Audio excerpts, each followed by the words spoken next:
We must not allow our creative protest to degenerate into physical violence. De lo que estoy más orgulloso de esos 6 años es del año de 1968. La historia es nuestra y la hace los pueblos.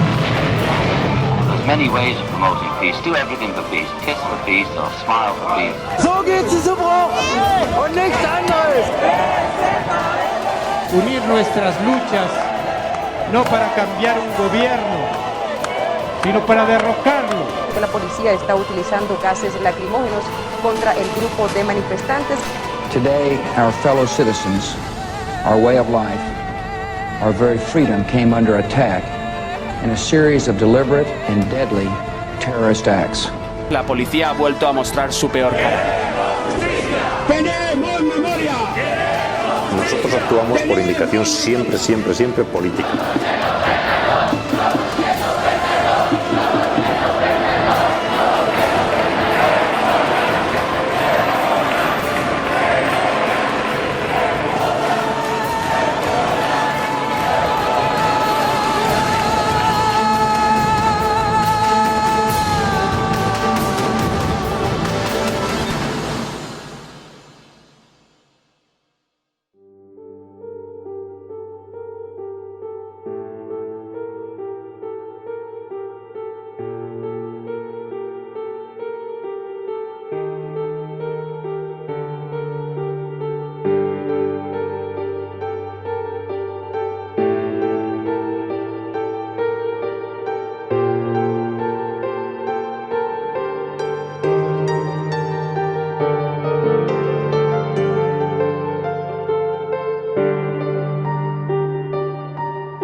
Hola amigos, bienvenidos a una emisión más de su programa Diálogos con la Realidad.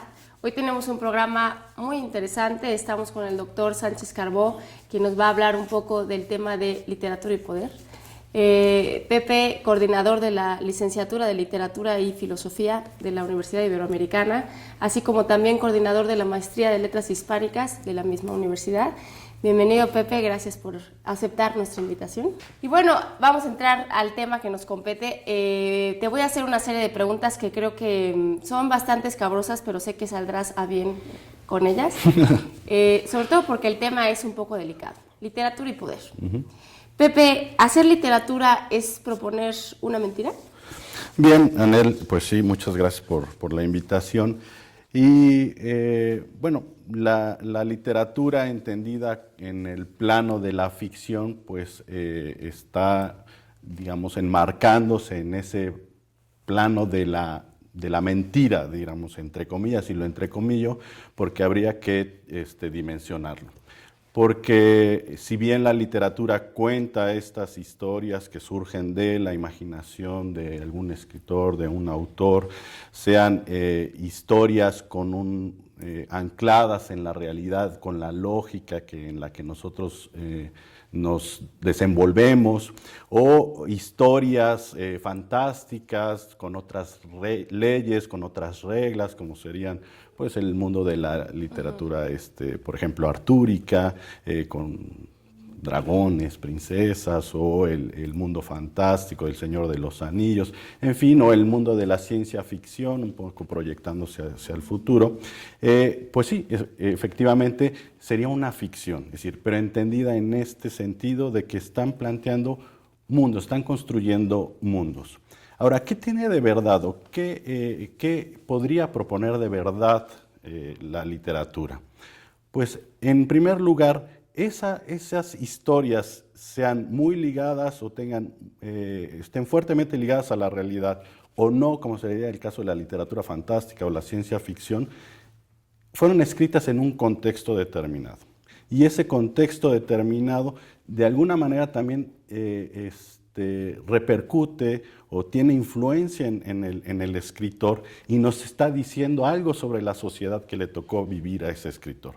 Casos claros son obras como 1984 de Orwell, ¿no? Es una historia ficticia, pero nos está diciendo mucho del mundo que le tocó a vivir a Orwell. Es decir, hay esta relación entre la literatura y la ficción, pero también con la realidad, ¿no? Claro, exactamente. Es decir, por muy despegada que esté esta ficción, esta mentira, parte de un contexto real, ¿sí? De una serie de valores, de una ideología del escritor que se va a ver reflejada en esta historia.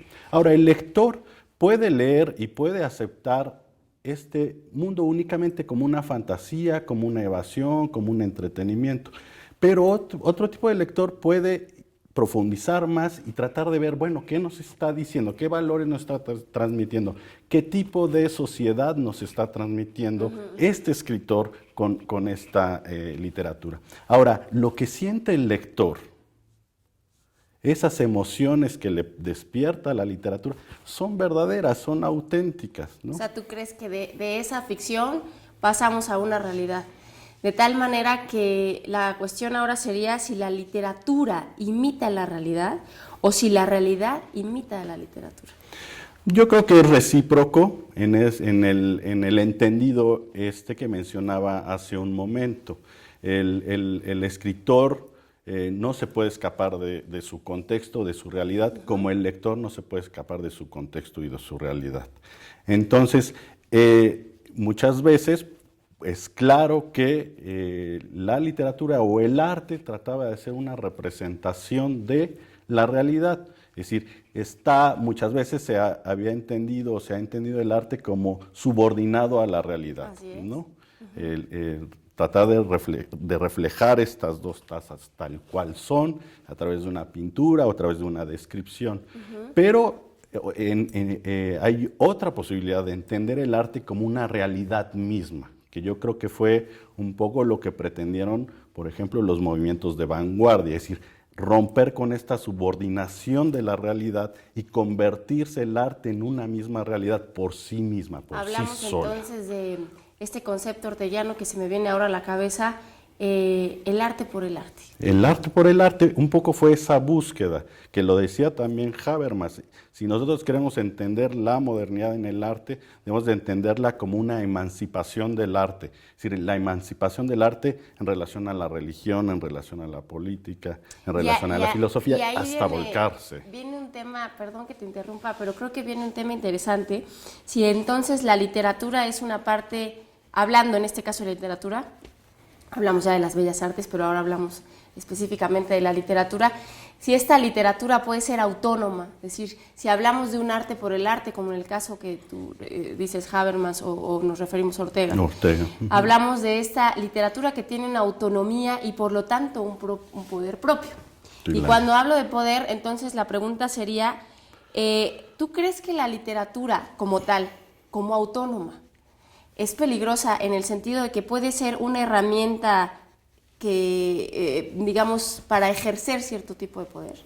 Sí, mira, hay esta literatura o esta idea del arte por el arte que se fue básicamente definiendo en el siglo XIX y un poco tenía que ver, quizá para contextualizar y pasar a el tema del poder, que es el que nos compete. Es decir, esta literatura, este arte del siglo XIX precisamente quería que la literatura no dependiera de esa realidad, que no tuviera ningún otro compromiso social, ¿sí? Sino que el único compromiso artístico, estético. Entonces, bueno, obviamente esto provoca que se desvincule de la realidad, ¿sí? Que no sea un instrumento de crítica de esa realidad, ¿sí? Y sea un arte un poco aséptico, una propuesta aséptica, aparentemente, porque la misma estética refleja una posición política.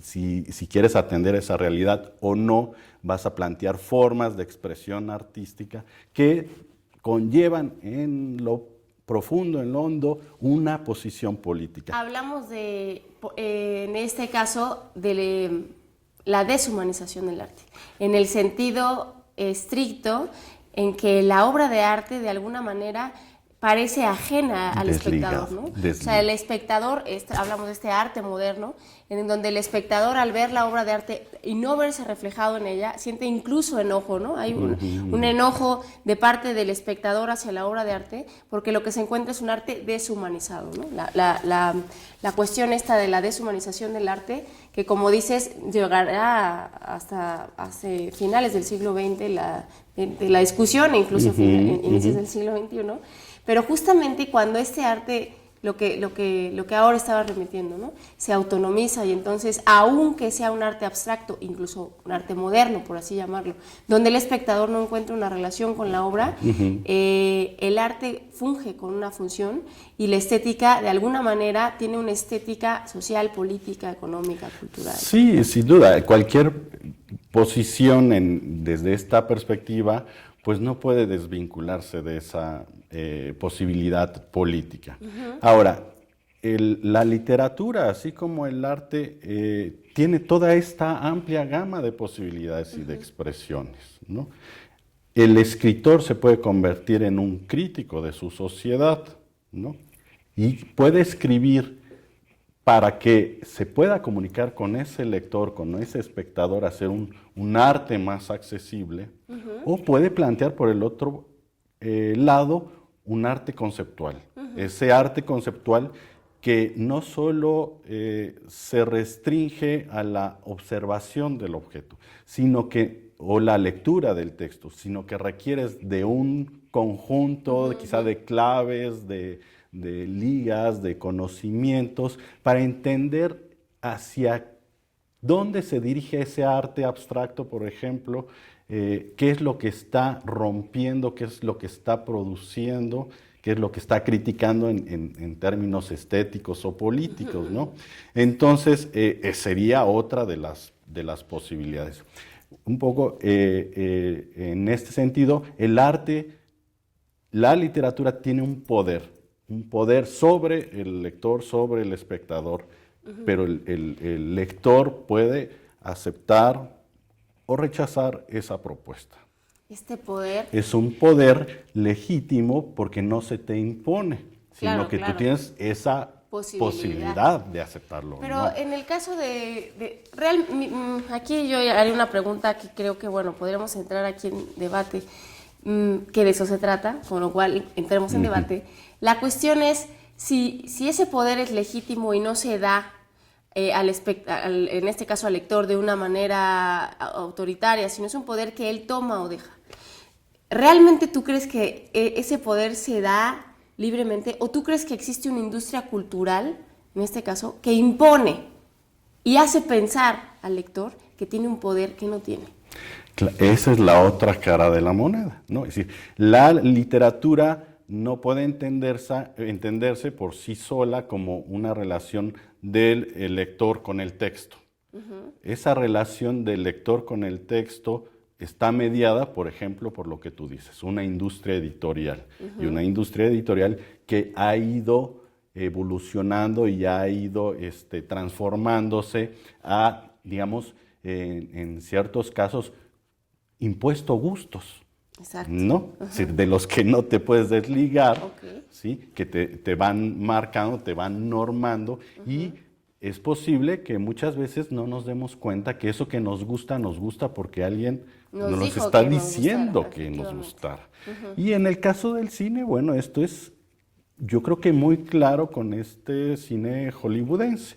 En la literatura, pues también hay esos bestsellers que responden a fórmulas muy bien elaboradas, que tocan temas que posiblemente van a enganchar con esos lectores que están siendo condicionados de alguna forma en sus gustos. Claro, yo me refiero justamente a esa industria cultural de la que sin duda Horkheimer y Adorno en su momento pues tuvieron grandes cosas que decir, y que también, por ejemplo, tenemos un Walter Benjamin en la época de la reproductibilidad técnica, en un texto donde justamente habla de ese desvanecimiento del aura, ¿no?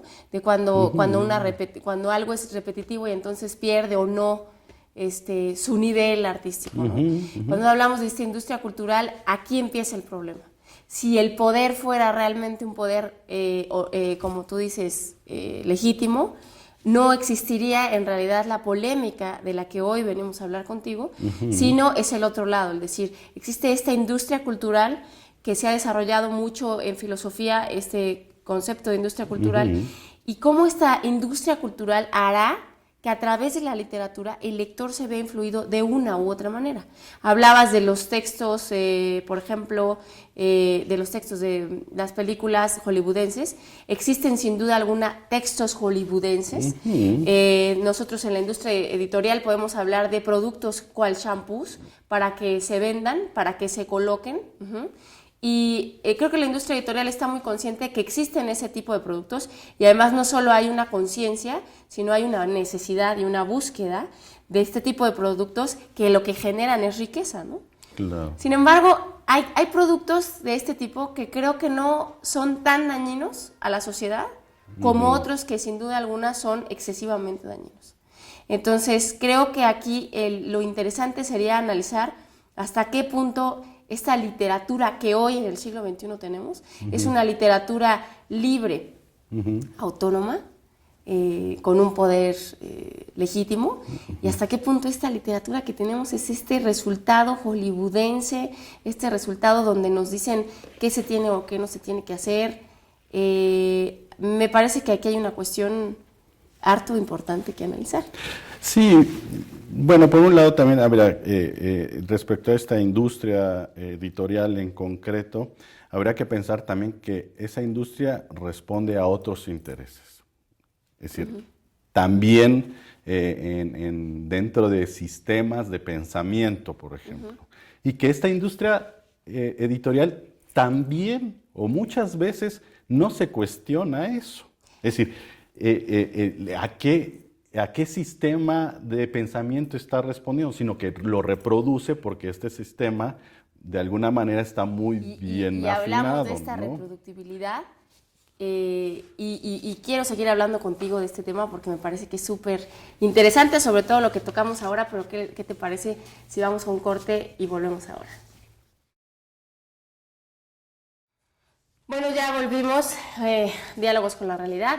Hemos vuelto, seguimos con el doctor Sánchez Carbó, estamos hablando de la literatura y el poder, un tema muy interesante, y nos quedamos en un punto, Pepe, que vamos a retomar ahora, acerca de este poder que emana de la literatura, que a su vez puede o no emanar de la industria cultural. Hablábamos antes del corte de esta serie de películas que tú te referías a que eran, bueno, hollywoodenses, y de alguna manera teníamos el gusto por ellas casi impuesto. Y en el caso de la literatura, yo te decía, existen este tipo de novelas muy hollywoodenses que puede ser que en algunos lados sean muy dañinos y en otros aspectos pues no. Yo he llegado a pensar que este tipo de productos de los que hablábamos antes del corte son sin duda alguna productos que en algunos casos cumplen una función muy básica, que es la de acercar al lector a la lectura, valga la redundancia. Y entonces en ese aspecto creo que cumplen una función. El problema es, creo, cuando el lector no evoluciona en la lectura y puede quedarse enganchado a ese tipo de lectura, pero tú hablabas de este tipo de lecturas hollywoodenses y ahí nos quedamos. Sí.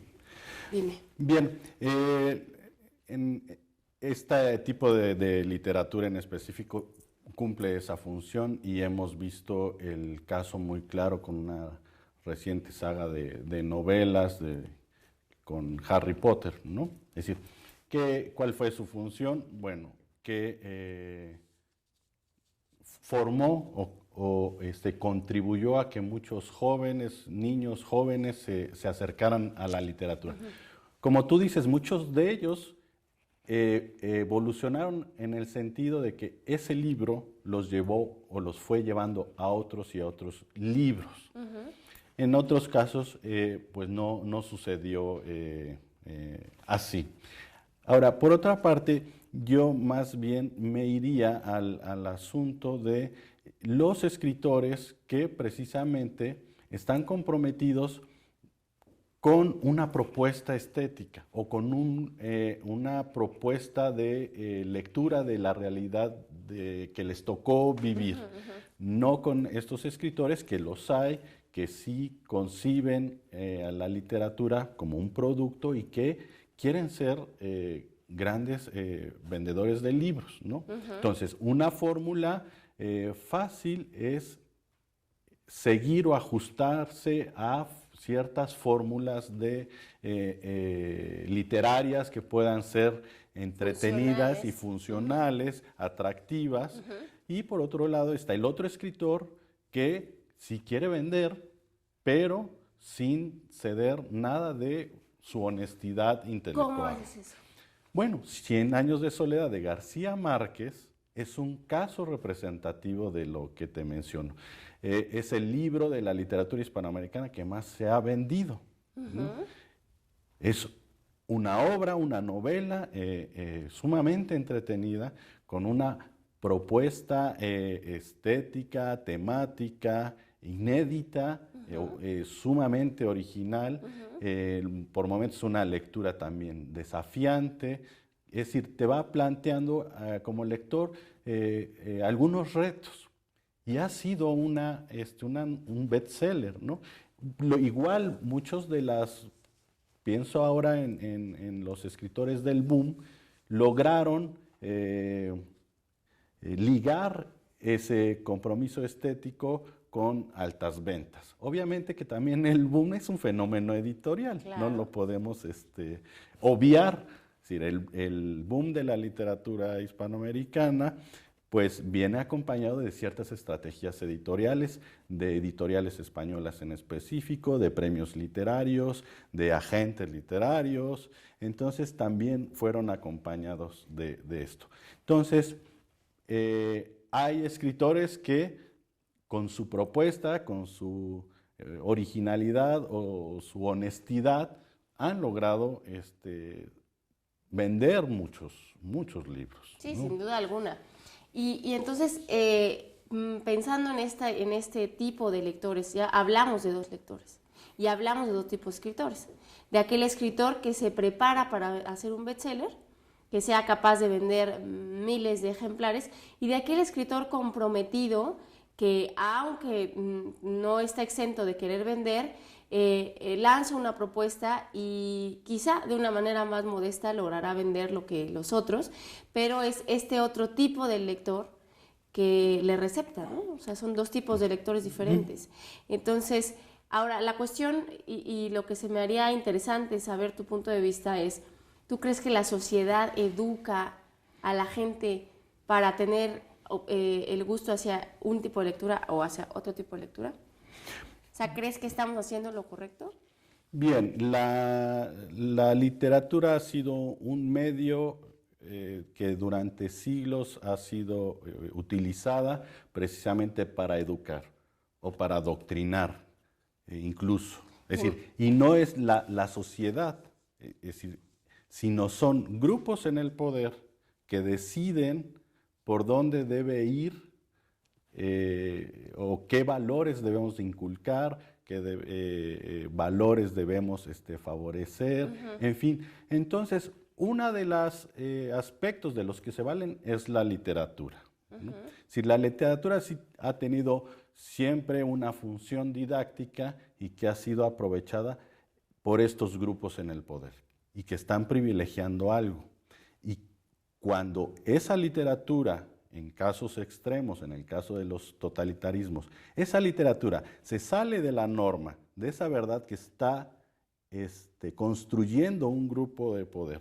Cuando esa literatura se sale de esos valores morales, de esos valores cívicos que quieren presentar como naturales estos grupos de poder, esa literatura es censurada o reprimida. O crean este ambiente también de terror en muchos casos, y pienso en las dictaduras, en la Inquisición, crean tanto este ambiente de terror que el escritor llega a autocensurarse. Y entonces yo te pregunto, ¿la literatura es de oprimidos o de opresores? La literatura se escribe y la literatura puede ser un vehículo para transmitir esos valores que quiere un grupo de poder. Entonces son oprimidos.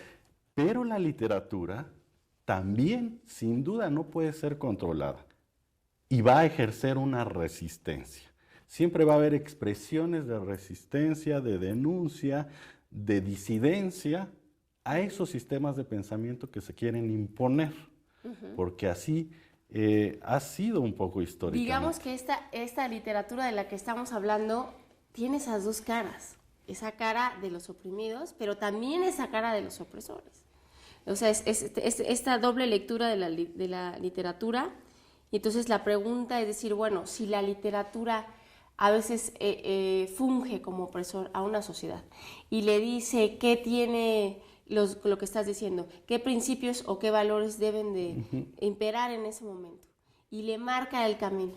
Entonces dices tú, bueno, y si eso no es así, pues la literatura es censurada, ¿no? Y entonces aquí la cuestión sería, ¿cómo se puede escapar de la censura?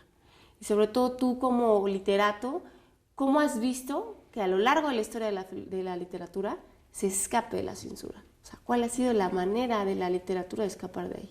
Yo creo que la herramienta fundamental del escritor frente a estos contextos siempre ha sido la imaginación. Y hay figuras literarias que nos pueden ayudar a decir algo que tenga otro sentido. Es decir, pienso en las alegorías, en la ironía, en la parodia, de la que se han valido escritores un poco para evadir la censura. Es decir, bueno, literalmente aquí está escrito esto, que no contraviene contra tus intereses, pero irónicamente o paradójicamente o alegóricamente nos pueden estar diciendo lo contrario. Entonces, estas son, digamos, de parte del escritor, estas estrategias a las que puede recurrir. Otra es la autopublicación o la circulación un poco de hojas manuscritas, de hojas impresas del propio autor. Ahora, las editoriales, pues, ¿qué pueden hacer? Cambiar títulos, un poco disfrazar o presentar de otra forma este tipo de textos. Pero, y del otro lado, la literatura no es propiamente una expresión que pueda oprimir, sino que es un medio que de alguna manera está adoctrinando, está transmitiendo una serie de valores que son o van de acuerdo a toda una serie también de estrategias de las que se vale estos grupos de poder. Es solo un elemento, ¿no? Es decir, y también habría que pensar en su eficacia, es decir, ¿qué tan eficaz es esto? De lo que no se puede poner en duda es su utilidad, ¿no? Porque es útil. De alguna manera te van modelando la mentalidad para decir, pues sí, esto es natural, ¿no? Y entonces, ¿desde qué aristas podemos tocar esta censura de la literatura? Por ejemplo, desde lo político, desde lo estético, desde lo religioso, o incluso desde lo filosófico. O sea, ¿desde qué puntos, digamos, tú crees que podemos tocar o que la literatura se hace más hincapié de la censura? Bien, yo tengo la idea que gran parte de este peligro que podría representar la literatura parte desde Platón, cuando en su República ponen énfasis en que los textos, los mitos, las fábulas van modelando la mente de los niños. Platón quiere formar guerreros o guardianes que defiendan los valores de esta república y dice, bueno, hay que educarlos desde niños y hay que tener cuidado de las historias y las fábulas que les contamos. No vamos a aceptar todas aquellas que digan mentiras, ¿no? Que distorsionen la realidad, ¿sí? Entonces, ahí lo que está resaltando Platón en la República es, por un lado, el poder que puede tener esa literatura. Es decir, para él distorsionan la realidad. no son verdad. La literatura como una herramienta, ¿no? Ajá. Pero por otro lado, nos está diciendo que hay un grupo de poder que define qué es verdadero, qué es válido, qué se tiene que decir, cómo se tiene que decir y dónde decir. Que es lo que se ha repetido durante muchos siglos. Este grupo de poder nos está diciendo qué es verdadero. Y Foucault lo decía, con Platón se da esta gran separación del discurso verdadero del discurso de lo falso. Y entonces, si revisamos los dictámenes del Santo Oficio de la Inquisición hacia libros, vamos a ver que muchos de estos resultados dicen que el discurso de cierto libro es falso, que distorsiona la verdad. Si vemos los dictámenes de las dictaduras de por qué censuraron ciertos libros, se va a repetir lo mismo. Son discursos falsos, contravienen a nuestros valores, en fin. Entonces, esta censura sí viene en el ámbito de lo religioso, lo político, lo filosófico, lo moral, pero en el fondo lo que está promulgando, lo que defendía la Santa Inquisición, lo que defendían las dictaduras, es una idea de verdad construida por ellos y que debe ser aceptada por todos. Es lo que te iba a decir ahora, pero esa verdad no deja de ser una verdad que cree una minoría, ¿no? O que cree una minoría selecta, porque ni siquiera estamos hablando de la masa. Creo que estamos hablando más de una minoría selecta que controla lo que la masa debe pensar, hacer o decir, ¿no? Por supuesto, es una élite, un grupo que dice, de ahora en adelante, esto va a ser verdadero, esto va a ser válido y esto va a ser, esto distorsiona, esto es falso. Pero lo que lo hace es una élite, es decir, las juntas militares, los dictadores, es lo que hacían, es excluir todo aquello que pudiera cuestionar su poder. Pero entonces, por este grupo, lo único que hace es instaurar un discurso de verdad. Pero y si te das cuenta, este grupo que dices, bueno, es una minoría selecta, hablamos de una élite, que decide qué se va a hacer o qué debe hacer la gran mayoría, la masa. Y entonces lo que sucede es que vamos a volver a encontrar un arte de élites y un arte de masas. Y entonces va a haber otra vez tú hablas del medievo, pero esto se va a volver a repetir después, por ejemplo, y bueno, si empiezo a hablar yo de vanguardias latinoamericanas, no acabamos este programa, sino hasta dentro de 2 días. Cuando hablamos de vanguardias, empieza este movimiento, es decir, el arte ha muerto, ¿no?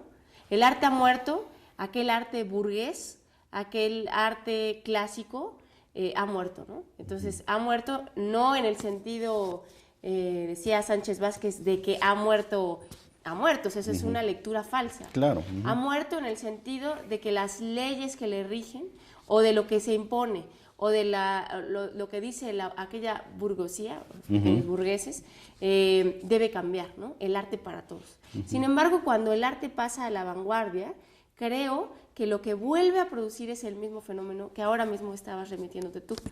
Se posiciona otra vez en un lugar donde dice, esto es lo distorsionado, esto es lo que nos sirve. Este arte clásico de vanguardia, este realismo, ¿no? Cuando hablamos del arte clásico y burgués, esto es lo que ya no sirve, esto es lo que no. Y entonces otra vez se impone. Entonces lo que vemos son grupos de poder, ¿no? A lo largo de la literatura, ¿no? Sí, bueno, ese sería el otro caso. O sea, el anterior era una élite, un grupo que está en el poder del gobierno. Aquí, más bien, lo que estamos hablando son grupos de poder en cuanto a, digamos, perspectivas o miradas distintas de lo que debe ser la literatura o el arte. Sí, yo creo que las vanguardias fue un movimiento muy interesante. ¿Por qué? Porque trataba de reconstruir, de echar abajo la institución artística y literaria, en el sentido de que se privilegiaba no el arte por sí mismo, Sino sino la esas firma, minorías. o la firma Claro. del pintor. Que solo podían tener y acceder a algunos. Sí. ¿no? Ese era el... No. Y lo que querían las vanguardias es un poco regresar el arte a considerar el arte como una manifestación que está íntimamente ligada con la vida cotidiana. Es decir, por eso volcaron la mirada hacia otras civilizaciones que no eran la europea occidental, Sí, claro. sino esta fascinación por lo primitivo, por lo salvaje, por lo auténtico, Sí. porque en muchas de estas civilizaciones el arte forma parte de la vida cotidiana, ¿no? En el arte prehispánico queda claro, es decir, no hay una desvinculación del arte con lo cotidiano o con lo social. Entonces estas vanguardias pues, querían, por un lado, recuperar este acercamiento, aunque sí fue cuestionable que se pudiera acercar, ¿no? Pero sí crearon estrategias, es decir, trataron de derribar también la idea de que el escritor o el artista era un iluminado, ¿no?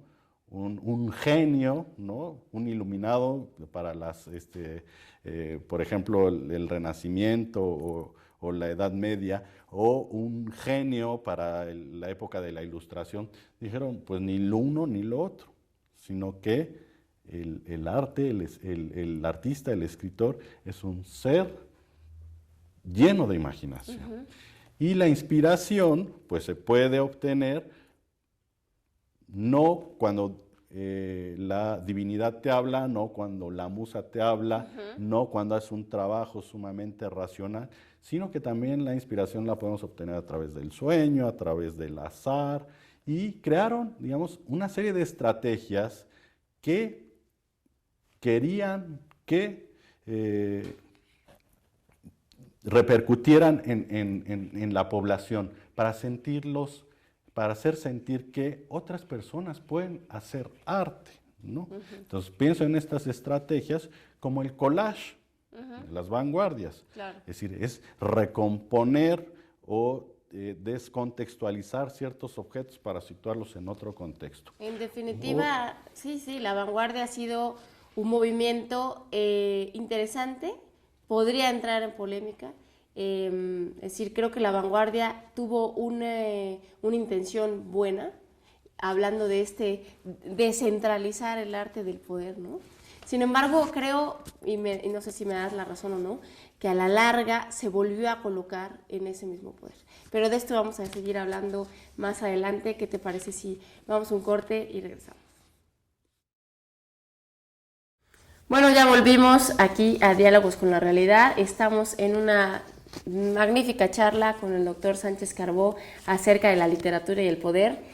Continuamos con lo que decíamos antes del corte, esta vanguardia de la que hablábamos, que tiene un espíritu de fractura, ¿no? De un renacer del concepto del arte. Y bueno, yo te decía antes del corte, ¿qué pensabas tú de esta vanguardia que empieza con este espíritu, pero que creo que finalmente se vuelve a colocar en esta pugna por el poder otra vez? Sí, bueno, por un lado, si la vanguardia representó una gran ruptura, es decir, era su espíritu combativo, es decir, no podemos entender la vanguardia sin ese espíritu combativo, es decir, prácticamente de destrucción de cómo se había considerado la institución del arte. Entonces, por un lado tenemos a esta vanguardia, un grupo minoritario que trata de sabotear, de destruir esta institución literaria bien fortalecida por la burguesía, por el arte burgués, en fin. Esta vanguardia en cierto momento sí ocupó una posición de margen. Y aquí hay que rescatar la idea de margen, porque si pensamos siempre el centro, en este caso el centro del arte o de la literatura, de las expresiones artísticas, ejercía un cierto poder, dictaba un poco los gustos, lo que se debía de valorar, lo que se debía de apreciar, lo que se debía de comercializar, ¿sí? Porque obedecía o respondía a obras armónicas, que tuvieran una estética clásica, que no representara mayor ruptura. Y por otro lado tenemos a este grupo de artistas o escritores de vanguardia que precisamente querían transformar esta institución literaria y por lo tanto las mismas expresiones del arte. Esta área es la del margen. Y del margen, siempre de los márgenes, surgen las propuestas que después se van a consolidar.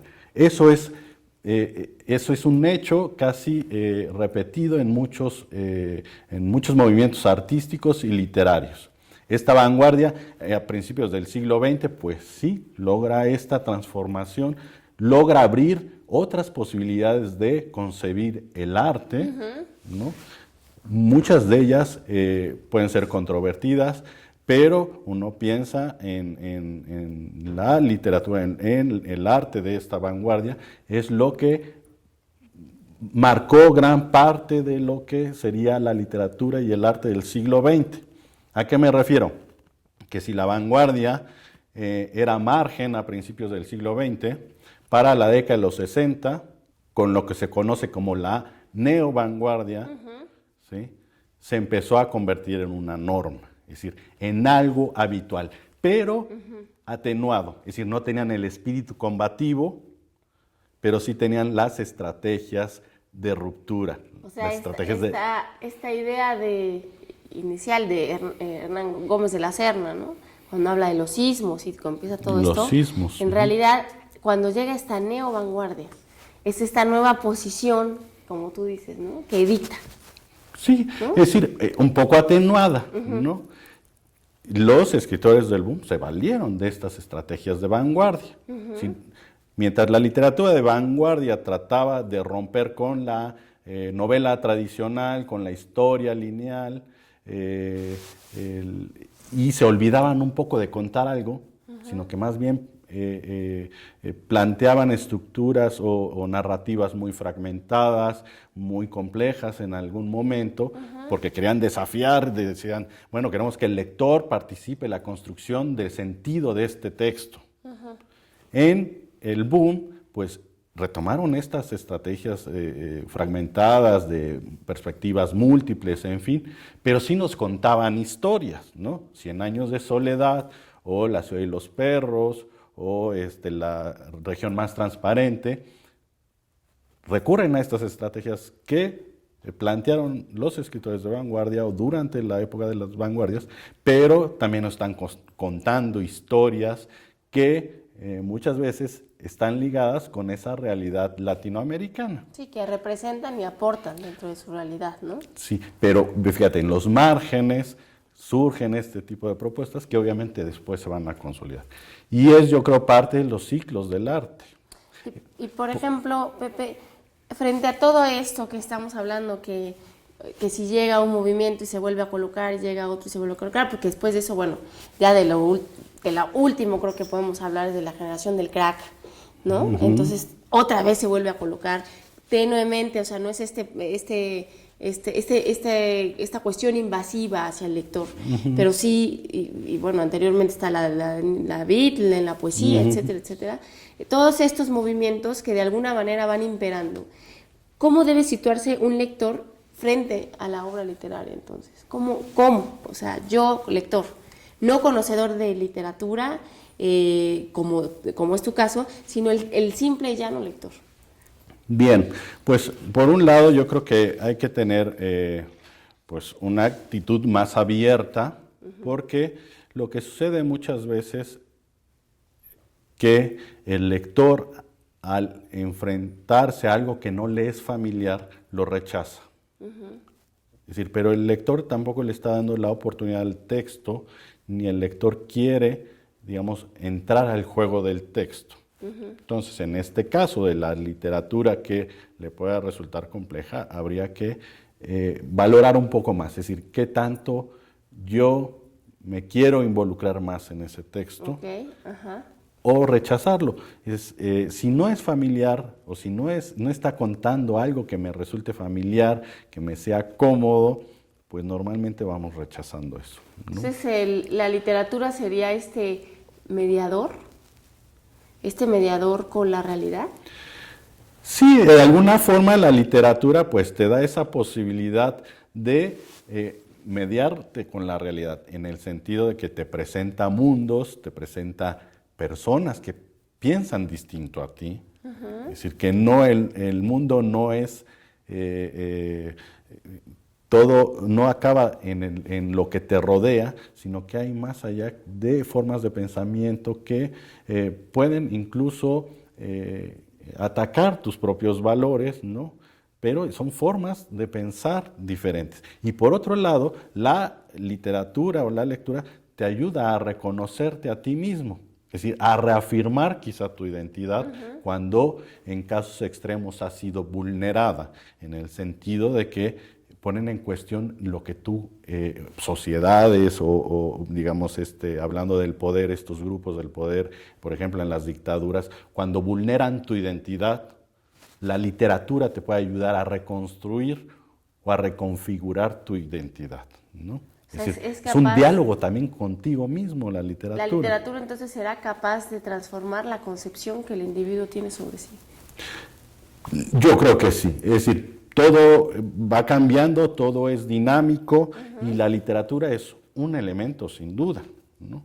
Pero pues también tiene que ver pues la familia, la escuela, el trabajo, políticas económicas, sobre todo ahora, en fin, son muchos factores, pero la literatura puede ser una de estas posibilidades, porque, volviendo un poco al principio, la literatura no se postula como un discurso de verdad. Exacto. Y ahí iba yo, cuando hablas de esta literatura, en donde esta literatura no se postula como ese discurso de verdad que tú mismo acabas de señalar, la pregunta, y más bien lo que hemos ido analizando a lo largo de esta magnífica charla con el doctor Sánchez Carbó, ha sido, sin duda alguna, cómo esa literatura se va reposicionando constantemente a lo largo del tiempo y el espacio, ¿no? Es decir, pasamos del medievo, bueno, dimos un salto cuántico hacia las vanguardias, y bueno, luego a la neovanguardia. Entonces, esto nos deja ver cómo la literatura se vuelve también un medio de resistencia ante lo que ocurre en la sociedad, ante las circunstancias de la sociedad. ¿Tú crees que la literatura hace posible que exista una resistencia por medio de las letras? Sí, sin duda. Y pensando siempre en esta literatura creada por escritores, es decir, que quieren aportar algo, ¿sí? Ya sea siguiendo una tradición o rechazando una tradición, ¿no? La literatura como producto estaría en otro nivel que obedece más bien a leyes de mercado. Pienso más en esta literatura quizá más comprometida con la literatura, con la apuesta estética, ¿no? Entonces,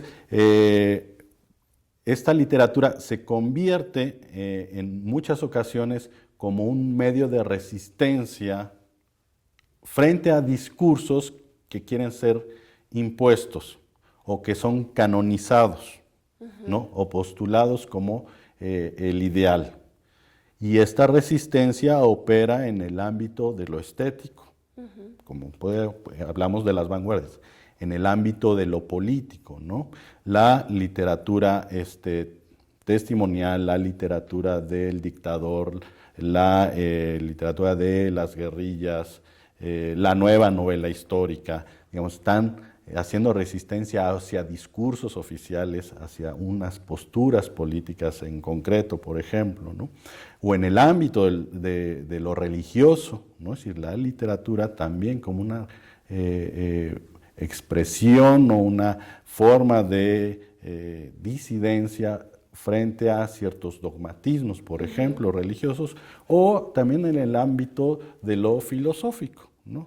Donde, digamos, ya se vienen a cuestionar todas estas ideas de verdad. Yo creo que la literatura, en ese sentido, o a través de la nueva novela histórica, o de estrategias como la metaficción, puso a tambalear muchas de estas estabilidades que tenía el discurso filosófico religioso cuando se postulaban como discursos de verdad.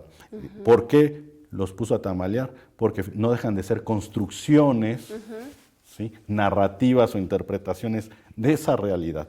Y muchos casos tan ficcionales como la literatura. Eso quiere decir entonces que el texto literario, sin duda alguna, puede transformar la realidad social.